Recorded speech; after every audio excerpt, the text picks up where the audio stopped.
हाँ जी। आज एक और महान हस्ती हाँ, चंद्रशेखर आज़ाद, उनकी चंद्रशेखर बायोग्राफी है, हाँ जी, चेक करें। आज़ादी के हीरो हैं।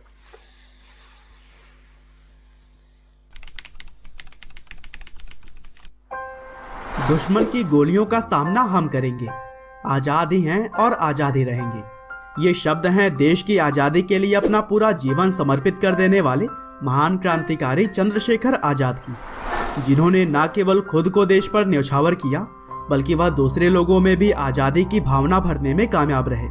और यही वजह है कि भारत की स्वतंत्रता में उनका एक अलग ही स्थान है। और दोस्तों, चंद्रशेखर आजाद ही भारत के वो जाबाज योद्धा थे जिन्हें अंग्रेजी हुकूमत जीते जी कभी पकड़ ही नहीं सकी, और वह दिखावे से ज्यादा कर्म में विश्वास करते थे। और शायद यही वजह है कि उनके सिर्फ एक दो ही तस्वीर हमारे पास है। तो चलिए दोस्तों, आज के इस वीडियो में भी हम भारत की आजादी में अपना महत्वपूर्ण योगदान देने वाले चंद्रशेखर आजाद की पूरी कहानी जानते हैं कि किस तरह से अंग्रेजों को भारत से भगाने की चिंगारी उनके अंदर बचपन से ही जलने लगी थी। तो दोस्तों, इस कहानी की शुरुआत होती है 23 जुलाई 1906 से, जब ब्रिटिश इंडिया के भावरा नाम के एक गांव में चंद्रशेखर आजाद का जन्म हुआ। और जन्म के समय उनका असल नाम था चंद्रशेखर तिवारी। वहीं उनके पिता का नाम सीताराम तिवारी और माँ का नाम जगरानी देवी था। और वैसे तो उनका परिवार मूल रूप से उत्तर प्रदेश के उन्नाव से था, लेकिन वहां पर पड़ रहे अकाल की वजह से वे सभी लोग मध्य प्रदेश के भवरा नाम की जगह पर आकर बस गए थे। और दोस्तों, चंद्रशेखर शुरू से ही विद्रोही प्रवृत्ति के व्यक्ति थे। उनको ना तो अंग्रेजों की गुलामी मंजूर थी और न ही अंग्रेजों का भारतीयों पर जुल्म ढाना। और इन्हीं जुल्मों से तंग आकर अंग्रेजों को भारत से भगाने के लिए उनके मन में चिंगारी बचपन से ही जलने लगी थी।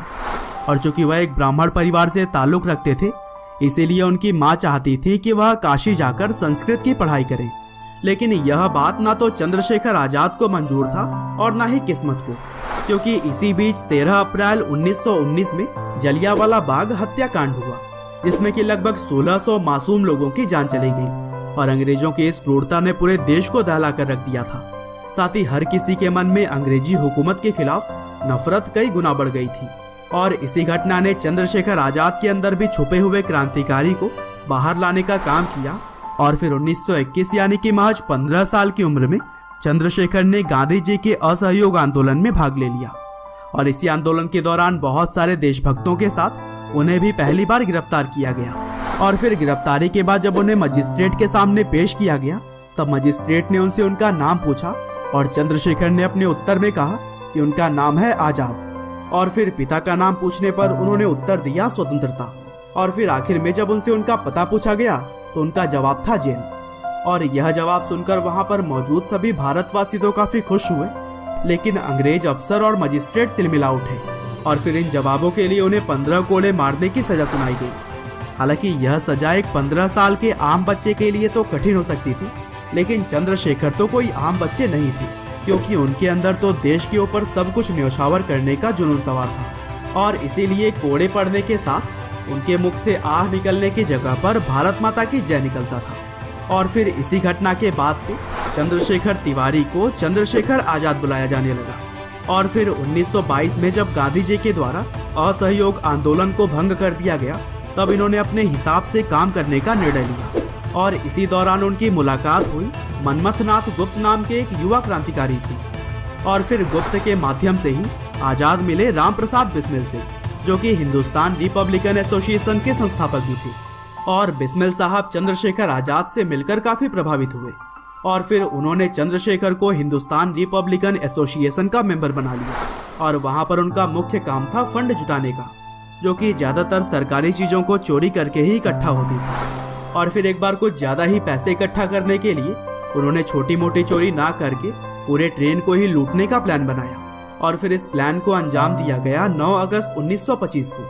और दोस्तों, इसी घटना को हम काकोरी कांड के नाम से जानते हैं। और इस लूट में हिंदुस्तान रिपब्लिकन एसोसिएशन के बड़े बड़े क्रांतिकारी सदस्यों ने भाग लिया था। हालांकि यहाँ पर बहुत सारे क्रांतिकारियों को तो पुलिस ने पकड़ लिया, लेकिन आजाद वहां से बच निकलने में कामयाब रहे। और इस तरह से उन्हें पुलिस छू भी नहीं सकी। और फिर समय बीतने के साथ ही आजाद का कद भी बढ़ता चला गया और वह अब अंग्रेजी हुकूमत के लिए परेशानी का सबब बन चुके थे। हालांकि काकोरी कांड के बाद से HRA यानी कि हिंदुस्तान रिपब्लिकन एसोसिएशन एक तरह से बिखर चुका था और इसीलिए 1928 आते आते भगत सिंह के साथ मिलकर चंद्रशेखर आजाद ने इस दल का नाम HSRA कर दिया, जिसका मतलब था हिंदुस्तान सोशलिस्ट रिपब्लिकन एसोसिएशन। और फिर इसी साल यानी कि 1928 के ही एक आंदोलन में लाला लाजपत राय की मृत्यु हो गई और उनके मृत्यु का बदला लेने के लिए चंद्रशेखर आजाद ने भगत सिंह और सुखदेव के साथ मिलकर ब्रिटिश पुलिस के अधिकारी जॉन सैंडर्स की हत्या कर दी। और फिर जब 1931 में भगत सिंह, राजगुरु और सुखदेव जेल के अंदर बंद थे और उन्हें फांसी की सजा सुनाई गई थी, तब उस दौरान भी अंग्रेजी हुकूमत को चकमा देते हुए चंद्रशेखर आजाद ही थे और वह भगत सिंह, राजगुरु और सुखदेव के सजा को कम करवाने के सिलसिले में इलाहाबाद गए हुए थे। लेकिन 27 फरवरी 1931 को जब इलाहाबाद के अल्फ्रेड पार्क में वह बैठे थे, तब अंग्रेजी हुकूमत को उनके वहां होने की खबर लग गई और फिर सैकड़ों की संख्या में पुलिस वालों ने पूरे पार्क को चारों ओर से घेर लिया और आजाद के पास भी इतने हथियार मौजूद नहीं थे कि वह उनका डटकर सामना कर सके। लेकिन इसके बावजूद भी उन्होंने अपने साहस का परिचय दिया और उनसे डटकर मुकाबला करने लगे। हालांकि जब उनके बंदूक में सिर्फ एक ही गोली बची तब वह रुक गए और फिर उन्होंने खुद को गोली मार दी ताकि वह अंत में भी अंग्रेजों के हाथ ना आ सके। और इस तरह से चंद्रशेखर शहादत से पहले भी आजाद थे और मृत्यु के बाद भी आजाद ही रहे। और फिर 24 साल की छोटी सी उम्र में ही शहीद होकर उन्होंने लाखों करोड़ों युवाओं में आजादी की ऐसी चिंगारी जलाई जो कि आग में तब्दील हो गई और फिर आखिरकार 1947 में अपना देश आजाद हुआ। तो दोस्तों, यह थी कहानी भारत के वीर सपूत चंद्रशेखर आजाद की। उम्मीद करते हैं कि यह आपको जरूर पसंद आई होगी। आपका बहुमूल्य समय देने के लिए ये भी उनके साथी थे ना भगत सिंह के।